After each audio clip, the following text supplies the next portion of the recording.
Assalamualaikum teman, kali ini saya akan membagikan video terkait implementasi dan tindak lanjut kebijakan penyederhanaan birokrasi pemerintah daerah. Arah kebijakan penyederhanaan birokrasi Pemda. Nah, penyederhanaan birokrasi Pemda adalah pengalihan atau transformasi jabatan administrasi kepada jabatan fungsional beserta penyetaraan besaran tunjangannya. Jadi yang dialihkan adalah jabatan administrasi. Kalau jabatan administrasi yang disederhanakan di Pemda termasuk provinsi dan kota itu ada eselon 3 yaitu administrator, eselon 4 jabatan pengawas dan pelaksana atau eselon 5 kalau ada, tapi sekarang sudah tidak ada ya. Terus penyederhanaan atau penyetaraan jabatan tadi diikuti dengan penyetaraan besaran tunjangannya. Hal ini supaya take home pay dari ASN yang disetarakan jabatannya ini tidak berkurang. Terus kemudian tahapan penyederhanaan birokrasi. Tahapan penyederhanaan birokrasi ini ada 3, yaitu terkait dengan penyederhanaan struktur organisasi merupakan tahapan pertama guna menghasilkan 2 tingkatan unit organisasi. Nah, hal ini sudah kita usulkan ke pusat, baik provinsi maupun kota. Kemarin sudah rame-rame mengusulkan ke Kemendagri terkait dengan usulan penyederhanaan struktur organisasi. Nah, untuk itu sekarang kita juga masih menunggu terkait dengan pemberian pertimbangan tertulis dari Kemendagri. Nah, apabila pertimbangan tersebut nanti sudah turun, nanti dari provinsi akan memberikan persetujuan terhadap usulan tersebut. Nah, oleh karena itu nanti ditindaklanjuti dengan penyusunan perkada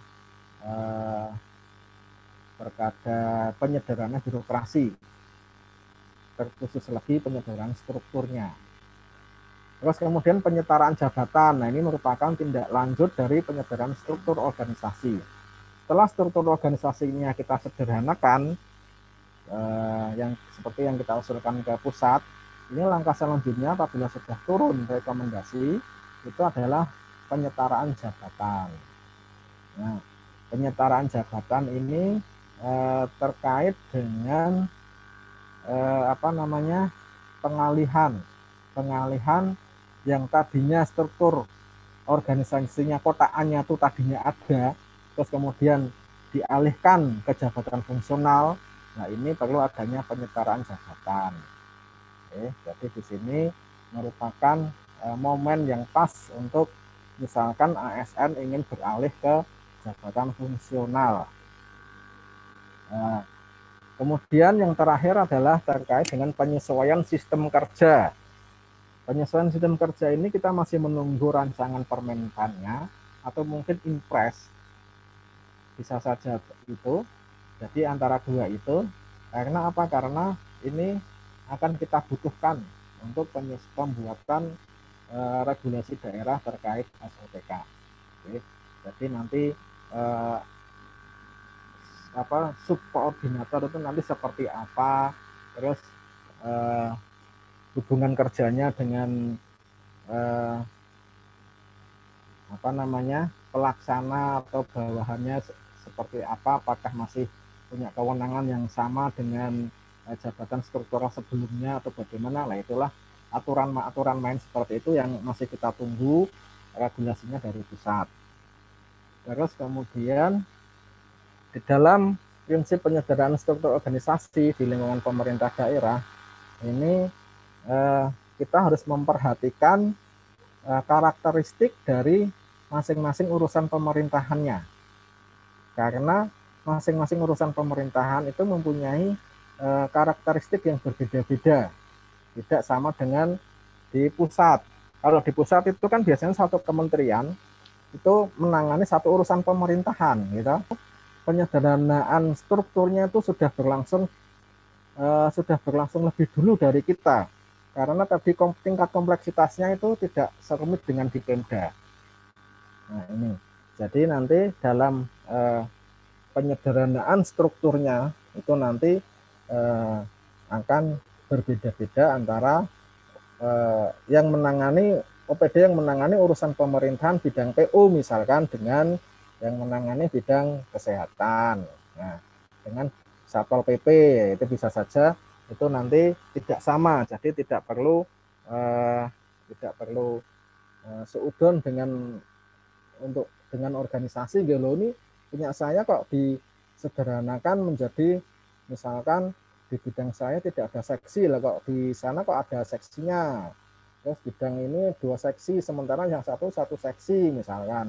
Nah, ini memang sudah ada aturan mainnya. Jadi di dalam surat Menpan kepada Dagri atas usulan Dagri itu memang ada model-model, ada model 1, 2, 3, 4, kemudian untuk Setda beda, Setban beda. Nah, ini yang harus kita perhatikan, tidak perlu menimbulkan kecemburuan. Terus kemudian konsep one fit for all. One fit for all tidak bisa diterapkan dalam penyederhanaan struktur perangkat daerah. Ini yang tadi saya sampaikan. Jadi ini terkait dengan karakteristik masing-masing urusan pemerintahan. Jadi tidak bisa satu ini sesuai untuk semuanya. Terus kemudian hakikat penyederhanaan struktur ialah efisiensi proses pengambilan keputusan dalam struktur.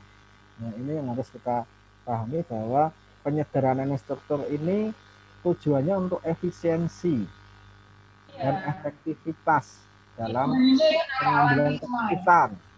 Karena apabila dengan rentang kendali yang terlalu jauh, ini nanti tadi sudah saya sampaikan bisa menimbulkan miskomunikasi, misinterpretasi, gitu. Jadi hal-hal seperti ini yang akan kita atasi melalui penyederhanaan birokrasi. Kemudian komposisi unsur pelaksana ditentukan oleh nilai manajerial dan komposisi unsur pendukung ditentukan oleh nilai pendukung. Oke. Terus kemudian penyederhanaan birokrasi di lingkungan Pemda dikoordinasikan oleh Kemendagri dengan tetap memperhatikan dan diselaraskan dengan aspek penyederhanaan birokrasi berlaku secara nasional. Jadi ini koordinasinya adalah kalau Pemda dengan Dagri, terutama kabupaten kota. Kalau untuk provinsi, pertimbangan teknisnya dari Kemenpan. Kalau kabupaten kota cukup Kemendagri, nanti persetujuannya oleh gubernur. Terus bahwa yang harus diperhatikan, penyederhanaan struktur perangkat daerah ini tidak mengubah tipologi perangkat daerah, tetapi menyederhanakan layer susunan organisasi menjadi 2 level. Jadi tidak berarti bahwa penyederhanaan birokrasi ini menurunkan tipologi suatu OPD, ini tidak. Jadi tipologi OPD-nya tetap. Tipologi OPD-nya tetap, hanya susunan di dalamnya itu yang berubah, hanya menjadi 2 level. Yang tadinya misalkan ada kepala dinas, terus kepala bidang, kasubdit atau seksi. Nah, ini sekarang hanya kepala dinas dan kabid. Oke, untuk sekretariat ada yang berubah, ada yang tetap, tergantung urusan pemerintahannya. Jadi yang harus diperhatikan di dalam penyederhanaan birokrasi, tipologi tidak berubah. Jadi apa? Jadi perdanya sepanjang tidak merubah perumpunan, perdanya itu masih bisa dipakai. Oke. Jadi sepanjang tidak ada kebijakan dari pemerintah daerah bahwa tipologi suatu perangkat daerah diubah atau digabung atau mungkin di regrouping, ini berarti perdanya masih diberlakukan. Kemudian bahwa penyederhanaan struktur tidak menghapus tugas fungsi urusan pemerintahan, tetapi hanya mengalihkan pelaksanaan fungsi ke jabatan fungsional. Jadi tugas dan fungsinya suatu OPD masih sama, hanya yang melaksanakan lebih banyak ke jabatan fungsional. Nah, ini tahapan-tahapan yang sudah kita lalui terkait dengan pelaksanaan penyederhanaan birokrasi, terutama nih yang di provinsi, ya. Provinsi sampai dengan kita fasilitasi ke Kapkota. Jadi seperti ini. Jadi adanya surat Mendagri terkait dengan penyederhanaan birokrasi nomor sekian, terus yang memetakan seluruh jabatan administrasi di seluruh perangkat daerah. Kemudian kami sudah mengadakan FGD dengan narasumber Menpan, UGM, dan Undip, dari akademisi kita undang juga pada tanggal 7 April 2021 di Gedung B kemarin.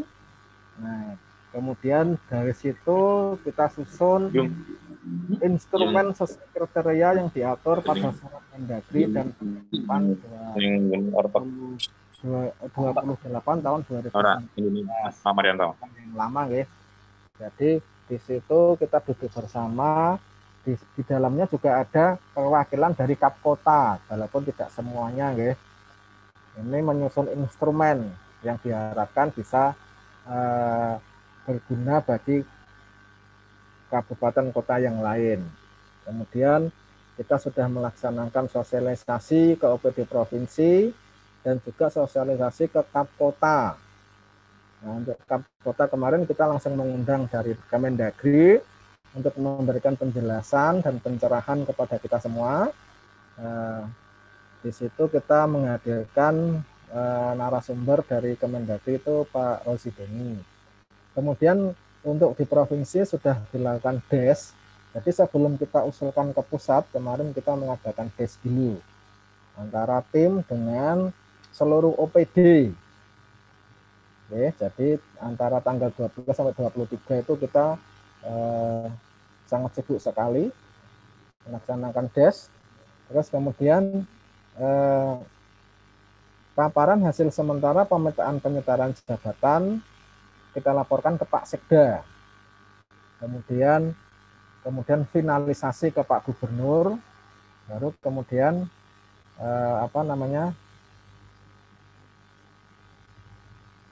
penyampaiannya ke Dagri. Ya. Setelah kita paparkan ke Pak Gub, kita sampaikan ke Dagri. Terus kemudian untuk Kapkota memang kemarin banyak Kapkota yang masih belum fix di pembahasan di daerah. Jadi untuk penyampaian ke Dagrinya usulannya tidak bareng, ya. Untuk provinsi kita sampaikan tanggal 28 April. Untuk Kapkota secara soft file kita sampaikan pada saat deadline-nya 30 April. Tapi fisiknya Mei, kalau tidak salah tanggal 3.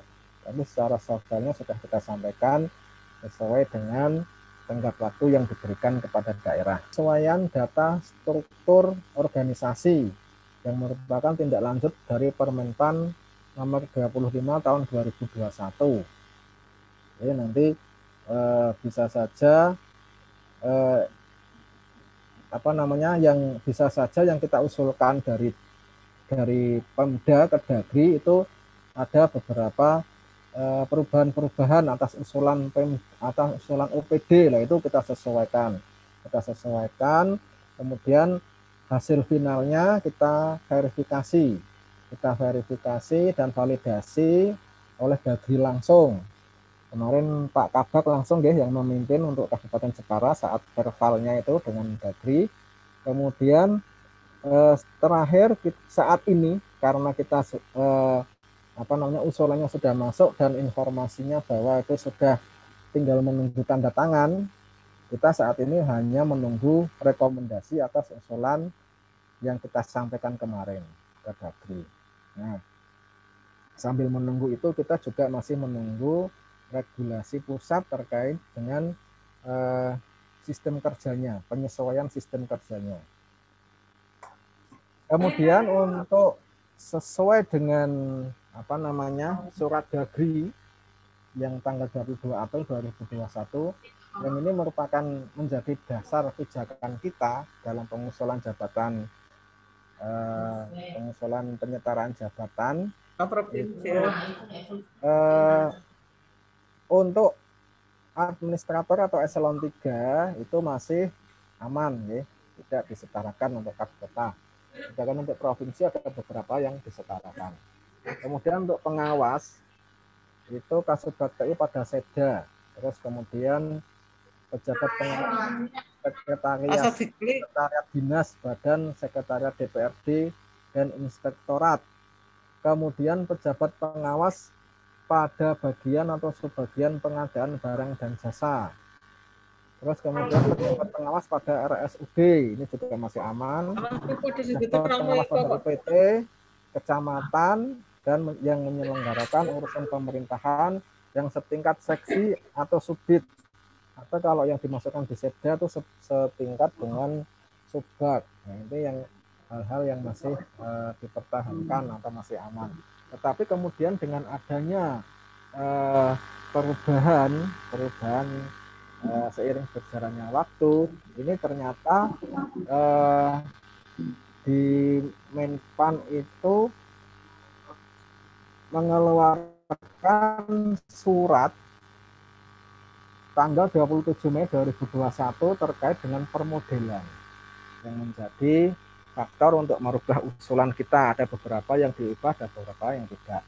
Usulan penyederhanaan itu bahwa seperti yang kita ketahui, jadi misalkan kepala dinas ini di bawahnya adalah administrator ya, atau eselon 3, terus di bawahnya ada eselon 4 atau pengawas, dan yang membawahi kelompok jabatan fungsional, di dalamnya juga ada pelaksana. Nah, dengan adanya penyederhanaan birokrasi yang baru, ini nanti bisa saja di bawah administrator ini seorang pengawas bisa saja dia merupakan jabatan fungsional yang diberikan tugas tambahan sebagai subkoordinator. Jadi nanti tidak perlu heran apabila seorang administrator atau eselon 3, kabag, kabid itu tidak sama bawahannya.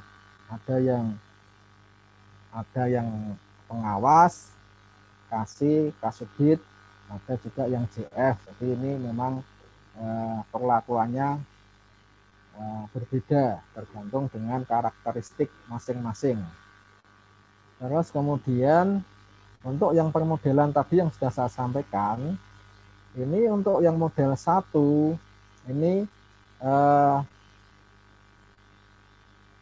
terdiri dari OPD yang menangani urusan pemerintahan perhubungan dan Trantidum Linmas. Kalau ini kan Trantidum Linmas Satpol PP nggih. Ini mengacu ke model 1. Model 1 itu adalah bahwa masing-masing bidang ini masing-masing bidang membawahi 2 seksi atau subbidang. Kemudian untuk sekretariat ini membawahi 3 subbagian. Jadi polanya seperti ini. Ini tercantum di dalam suratnya Menpan tanggal 27 Mei 2021. Terus kemudian untuk yang model 2 ini di bawah bidang masih 2 seksi atau subbid. Tetapi untuk sekretariat hanya 1 subbagian. Nah, ini terkait dengan urusan pemerintahan yang menangani pendidikan dan keuangan. Nah, hal-hal seperti ini kadang yang membuat kita bingungnya seperti ini, karena di surat Menpan ini kayaknya hanya menyebutkan tentang jumlah ya, bahwa di bawah bidang hanya 2 seksi, di bawah sekretariat hanya misalkan 1 subbag. Nah, pertanyaannya, seksi mana yang harus kita setarakan dan seksi mana yang harus kita pertahankan. Nah, ini kan agak menjadi bingung bagi kita, karena ternyata kan bisa saja ketiga seksi ini mempunyai kesesuaian dengan jabatan fungsional tertentu. Nah, memilih dua di antara tiga yang sudah ada, misalkan ini tipe A, ya,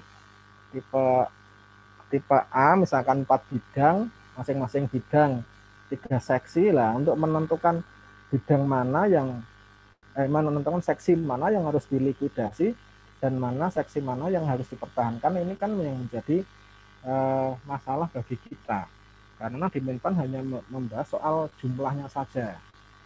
Nah, ini nanti menjadi masalah kita juga di provinsi, tidak hanya di kabupaten kota ini. Terus kemudian yang di model ketiga, ini hanya masing di bidang ini tidak ada seksinya nih malah. Jadi semua dilikuidasi atau disetarakan ke jabatan fungsional. Terus kemudian untuk sekretariat masih ada 2 subbab. Ini untuk OPD yang menangani urusan pemerintahan, kepegawaian, perdagangan, terus kemudian Kominfo, pengendalian pendudukan dan keluarga berencana, pemberdayaan masyarakat dan desa, terus lingkungan hidup, ketenagakerjaan, permukiman, terus PU tata ruang, PU dan tata ruang, terus kemudian kesehatan, kemudian perencanaan, perindustrian, koperasi dan usaha kecil menengah, yang kemudian administrasi, kependudukan dan catatan sipil. Nah, ini mengacu ke model yang ketiga. Sedangkan model yang keempat ini di bidang sudah tidak ada seksi, sementara di sekretariat hanya 1 subbab. Ini untuk OPD yang menangani urusan pemerintahan, pengawasan atau inspektorat, kemudian persandian, statistik, pertanahan, pertanian, kelautan dan perikanan, terus kearsipan, pemuda dan olahraga, penanaman modal, kemudian pangan, pemberdayaan perempuan dan perlindungan anak, kemudian pariwisata, perpustakaan, kebudayaan, penelitian dan pengembangan, serta energi sumber daya mineral. Ini memakai model 4. Nah, di samping model-model yang tadi sampai 4 itu, untuk OPD, beberapa OPD ini dikecualikan, tidak mengacu kepada permodelan, yaitu terkait pada sekretariat daerah, kemudian Setwan, sekretariat DPRD, kemudian UPT di bawah dinas atau badan, kemudian rumah sakit,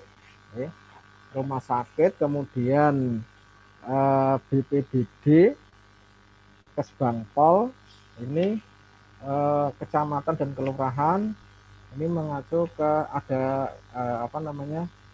ketentuannya yang diatur lebih lanjut dalam surat tersebut. Jadi nanti Bapak Ibu bisa membaca di surat Kemenpan tadi terkait dengan OPD Bapak Ibu panjenengan masuk yang model yang mana. Oke. Terus kemudian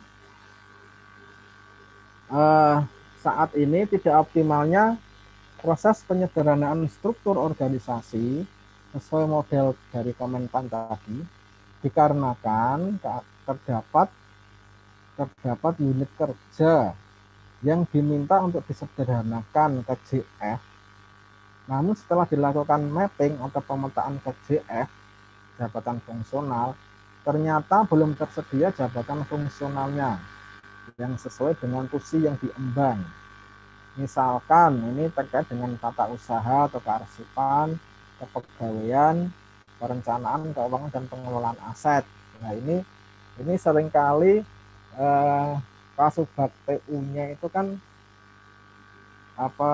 subbab umpek ya, misalkan itu kan lintas jabung, tidak bisa memilih satu jabung yang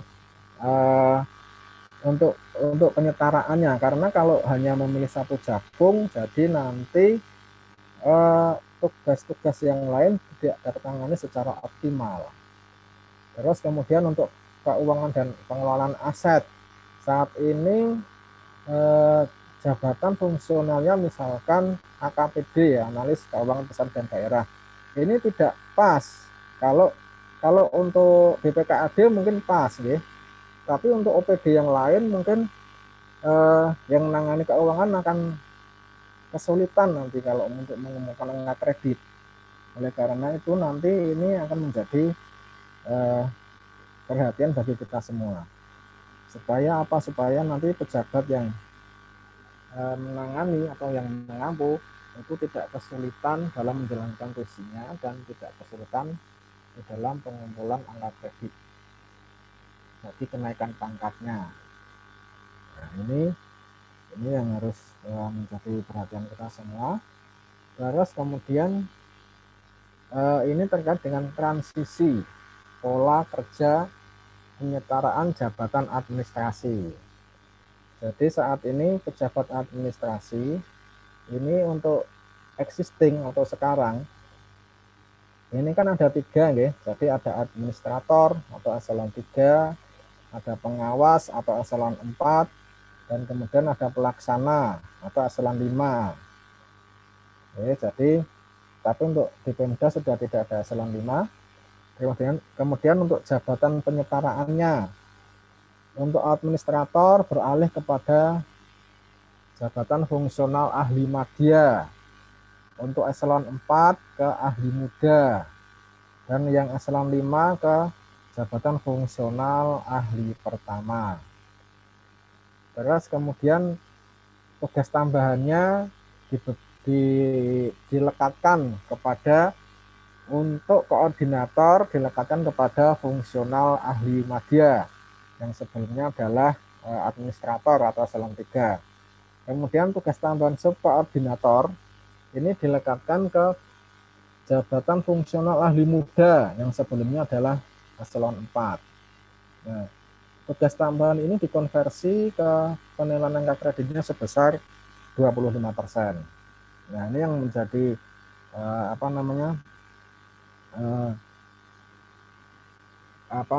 perhatian kita adalah bahwa penyetaraan tidak melihat pangkat golongan sebelumnya ya, saat ini termasuk pendidikannya. Jadi kalau dia pengawas langsung ke ahli muda, walaupun bisa saja dari sisi kepangkatannya dia sudah 4A karena dia mungkin sudah S2, terus kemudian dia menduduki jabatan Kasubag sudah golongan 4A. Kalau dilihat dengan golongan dia bisa menjadi kemadya, tapi karena ini alurnya adalah melalui penyetaraan jabatan dalam penyederhanaan birokrasi, maka dia tetap di fungsional ahli muda.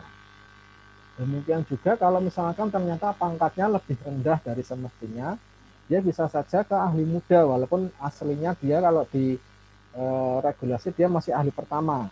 Tapi karena adanya penyederhanaan birokrasi ini, dia masuk ke fungsional ahli muda. Terus ini, jadi konsep mekanisme kerja organisasi berbasis fungsional. Jadi di sini jabatan JPT, jabatan pimpinan tinggi, ini jabatan administrasi dan tim JF ini dalam satu kesatuan fungsional yang merupakan agile team, jadi tim yang lincah, jadi tidak semata-mata berjenjang seperti sedia kala, tetapi ini lebih fleksibel. Artinya bahwa JPT bisa saja dia mengkoordinasikan pekerjaan ke tim JF, bisa saja ke jabatan seorang administrator untuk diteruskan ke tim JF, ini bisa saja. Jadi ini yang namanya cross fungsional, jadi bisa lintas jabatan. Terus kemudian untuk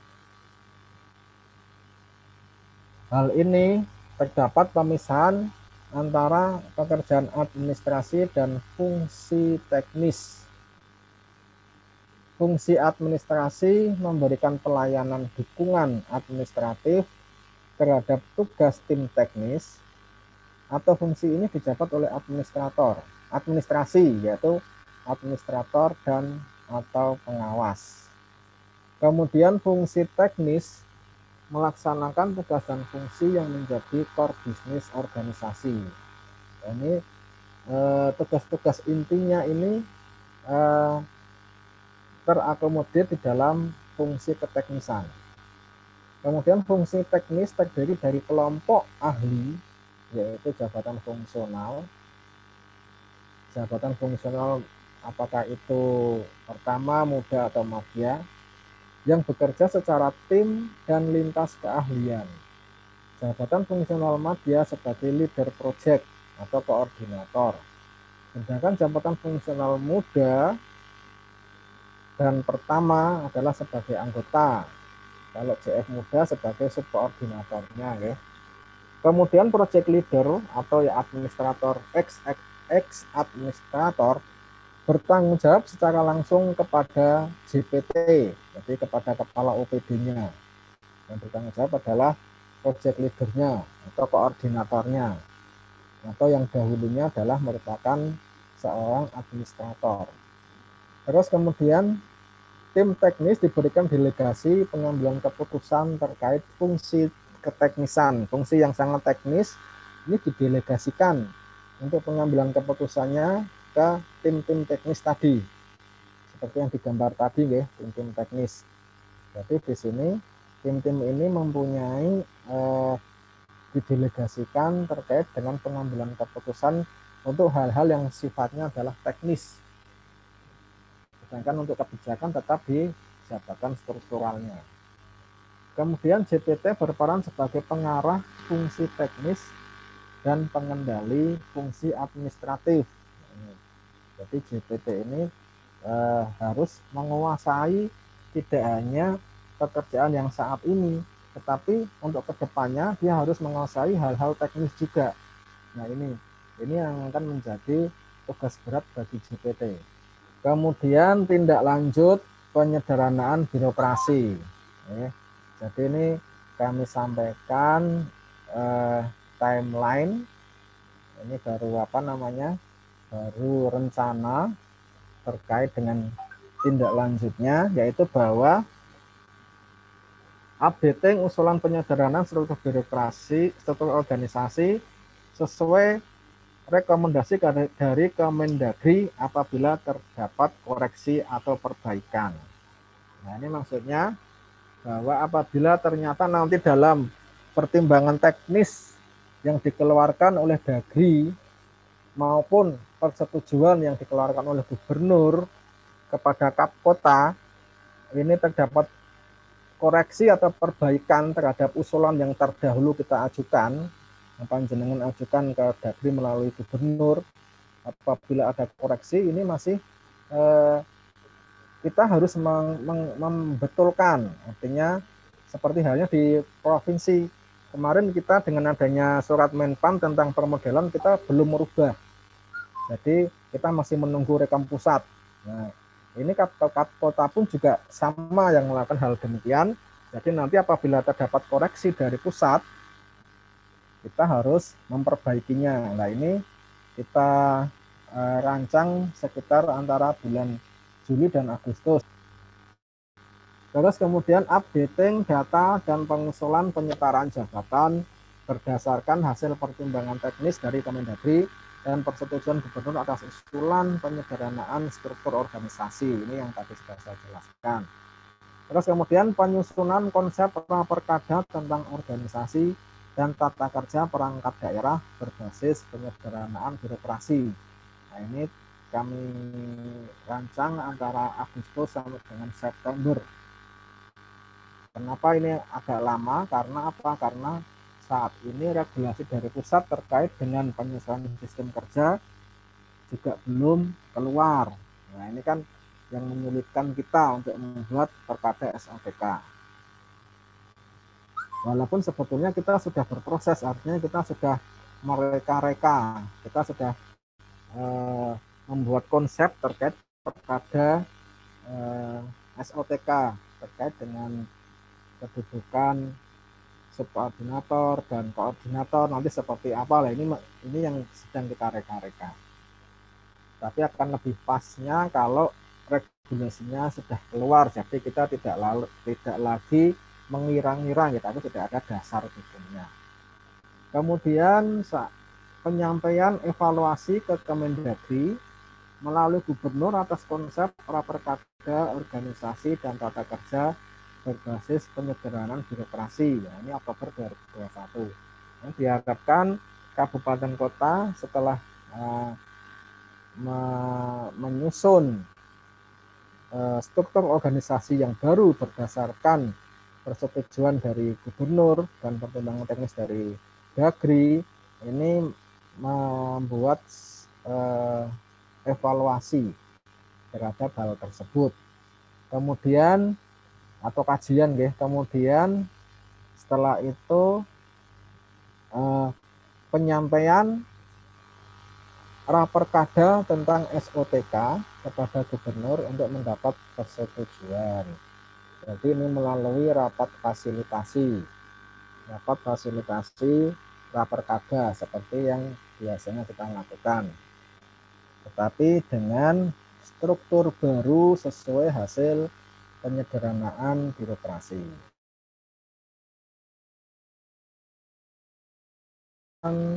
Bahwa pelantikan pejabat fungsional hasil penyebaran jabatan ini kita dikasih tenggat waktu sampai dengan Desember 2021.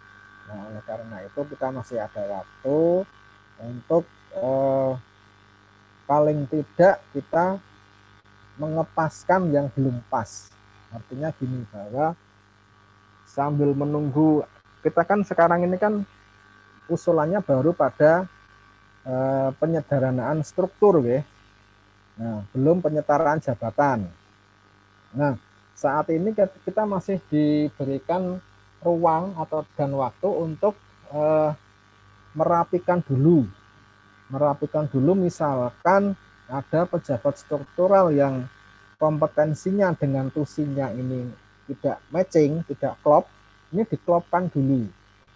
Jangan sampai misalkan seorang lulusan sarjana kehutanan ini misalkan menjadi pemegang keuangan. Nah, ini kan hal yang berbeda ya, nanti uraian tugasnya akan kesulitan. Oleh karena itu kita masih diberikan kesempatan untuk merapikan antara pejabat dan jabatannya. Nah, sebelum penyetaraan jabatan nanti diberlakukan dan kita usulkan ke pusat, kita rapikan dulu supaya nanti pada saat Desember itu sudah pas, the right man on the right job. Upaya yang perlu dilaksanakan pasca penyetaraan jabatan administrasi ke jabatan fungsional. Terus tindak lanjutnya yang dilakukan adalah 1, melakukan penataan organisasi dan pola kerja. Nah, di sini jadi kelembagaannya diatur, pola kerjanya, profisinya, sistem kerjanya diatur dalam regulasi daerah. Nah, terus kemudian setelah kelembagaannya diatur atau SOTK-nya diatur, selanjutnya adalah penataan formasi dan peta jabatan. Nah, terus kemudian membina dan mengembangkan kompetensi dan pola karir fungsional. Nah, ini nanti kerjasamanya dengan yang menangani kepegawaian. Membina dan mengembangkan kompetensi dan pola karir pejabat fungsional. Jadi tidak hanya semata-mata di organisasi, tetapi bekerja sama dengan kepegawaian dan OPD terkait. Kemudian penyampaian laporan dan dokumen SK pengangkatan jabatan fungsional yang disetarakan ke Kemendagri, Kemenpan RB, terus kemudian instansi pembina dan BKN. Oke, jadi nanti ini sebagai laporan atas hasil penyederhanaan birokrasi yang dilaksanakan di daerah.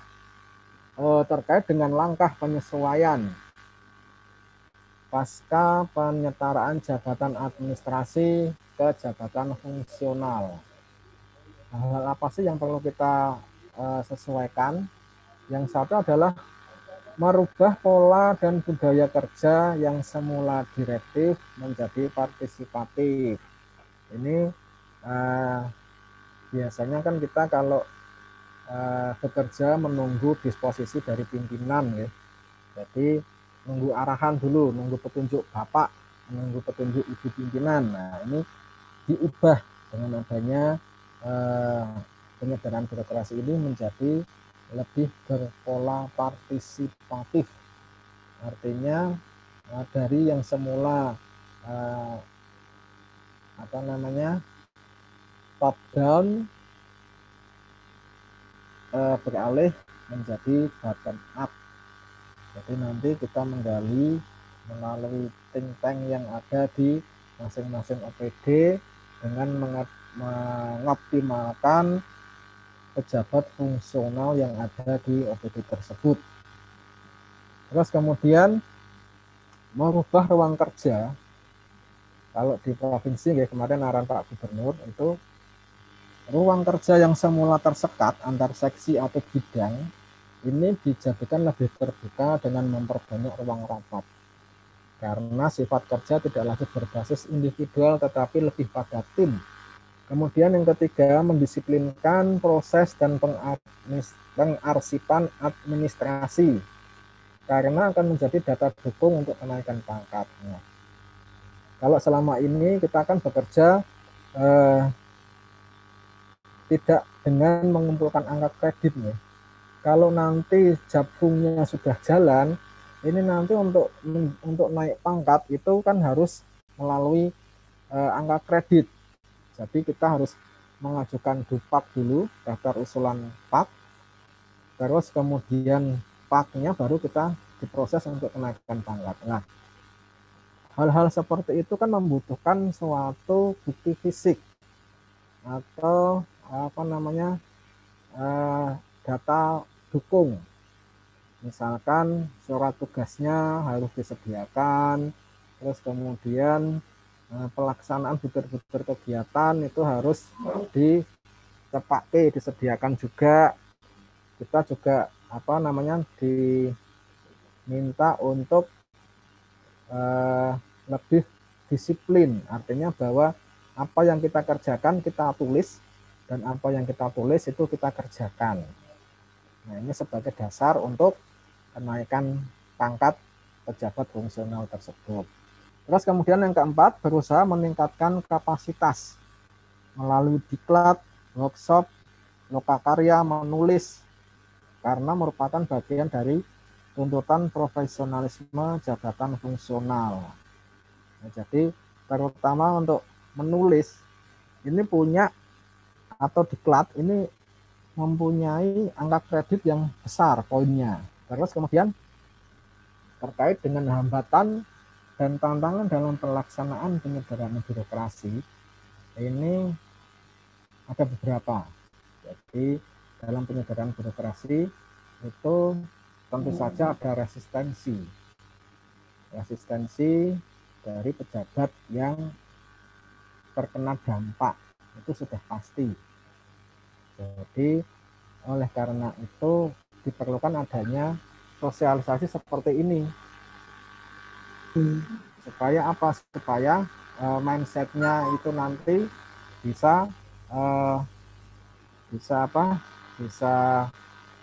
menyesuaikan ya. Jadi tidak hanya berpikir yang buruk, ini saya sudah menjadi fungsional, nantinya misalkan berpikir bahwa nanti tunjangannya lebih rendah, terus kemudian prestisnya tidak lagi seprestis suatu masih menjabat struktural. Hal-hal seperti ini yang harus kita siapkan pemahaman supaya tidak terjadi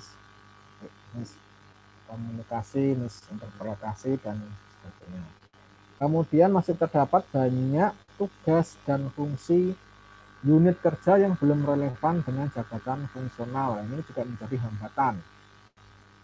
Karena tidak semua apa yang kita laksanakan atau tugas fungsi yang kita laksanakan sekarang ini relevan dengan butir-butir kegiatan di jabatan fungsional.